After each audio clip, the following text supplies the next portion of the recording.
तुर्की के राष्ट्रपति Recep Tayyab Erdogan इन दिनों अपनी अर्थव्यवस्था में कई तरह के प्रयोग कर रहे हैं। पहले उन्होंने बढ़ती महंगाई को काबू में करने के लिए ब्याज दरों में कटौती जारी रखी। इस कटौती को उन्होंने इस्लाम और खुद के मुसलमान होने से भी जोड़ा। दरअसल ब्याज दरों में कटौती के कारण तुर्की की मुद्रा लीरा डॉलर के मुकाबले औंधे मुंह गिरने लगी। एक साल पहले $1 के लिए 7.5 लीरा देने होते थे और अब 2 गुने देने पड़ रहे हैं। लीरा में गिरावट के कारण जब अर्दवान देश में घिरने लगे तो उन्होंने अपनी नीतियों को इस्लाम से जोड़ दिया। अर्दवान ने अपनी आलोचनाओं का जवाब देते हुए कहा, Neymiş efendim? Faizleri düşürüyormuşuz। वे कह रहे हैं कि हम ब्याज दरों में कटौती कर रहे हैं। मैं उनसे कहना चाहता हूं कि मुझसे आप यही उम्मीद कर सकते हैं। एक मुसलमान होने के नाते इस्लामिक कानून हमें जो इजाजत देता है वही करूंगा। मैं यह करना जारी रखूंगा। इस्लामिक कानून यही है।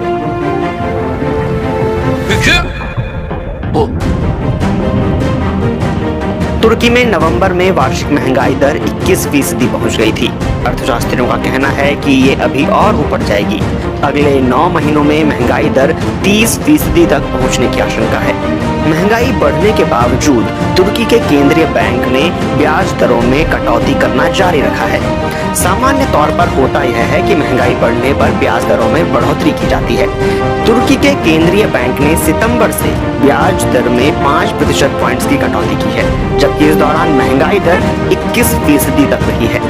लीरा में गिरावट को रोकने के लिए अर्दवान ने एक और अपारंपरिक आर्थिक नीति की घोषणा की। अर्दवान ने कहा कि तुर्की के लोग लीरा में गिरावट की वजह से अपनी बचत को लेकर चिंता में हैं, खास करके वो लोग जो अपनी बचत लीरा में जमा करते हैं।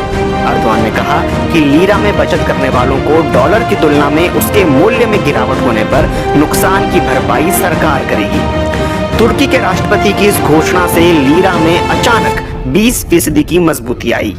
अर्दवान की इस घोषणा से पहले $1 की तुलना में लीरा 18.36 पर पहुंच गया था, लेकिन घोषणा के बाद यह 11.09 पर आ गया।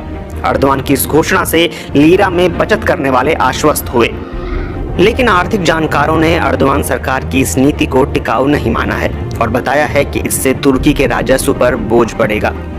जेएनयू में अर्थशास्त्र के प्रोफेसर अरुण कुमार कहते हैं कि अर्दवान वही कर रहे हैं जो उन्हें सत्ता से बेदखल होने से बचा सकता है।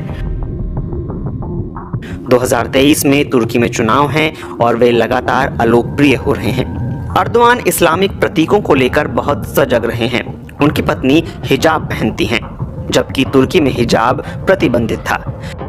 हिजाब के साथ लड़कियां यूनिवर्सिटी नहीं जा सकती थीं। अर्दवान की पत्नी हिजाब के कारण ही किसी सार्वजनिक कार्यक्रम में नहीं जाती थीं।